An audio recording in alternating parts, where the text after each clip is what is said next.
علماء الآثار بيقولوا إن أول ناس زرعوا الكاكاو وشربوه هم شعوب الحضارات القديمة في أمريكا الوسطى والجنوبية وتحديدا المكسيك، وكانوا بيسموا شجرة الكاكاو بشجرة الآلهة. وتم العثور على أواني قديمة تحتوي على آثار لطحن حبوب الكاكاو تعود ل2000 سنة قبل الميلاد. حبوب الكاكاو كان ليها مكانة مقدسة عند شعوب أمريكا اللاتينية القدام، وكانت بتستخدم بدل العملة في عملية التجارة، لدرجة إن البعض كان بيزورها بحبات من الطين، وكانوا بيعتقدوا إنها مشروب سحري بيشفي المرضى وينشط القدرات الجنسية. اللاتينيين القدام زي شعوب الأزتك والمايا كانوا بيشربوا الكاكاو مر ومخلوط بالبهارات والفلفل الحار.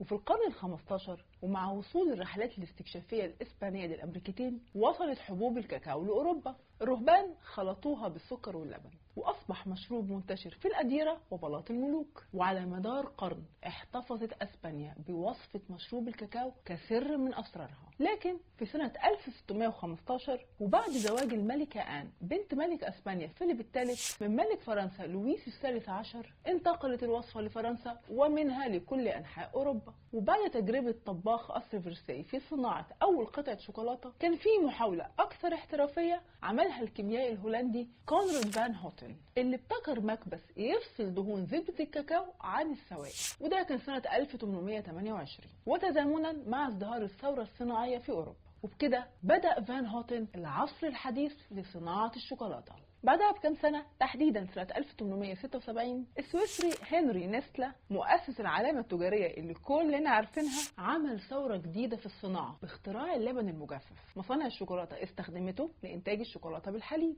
وظهر أول قالب شوكولاتة بالحليب في التاريخ في سويسرا.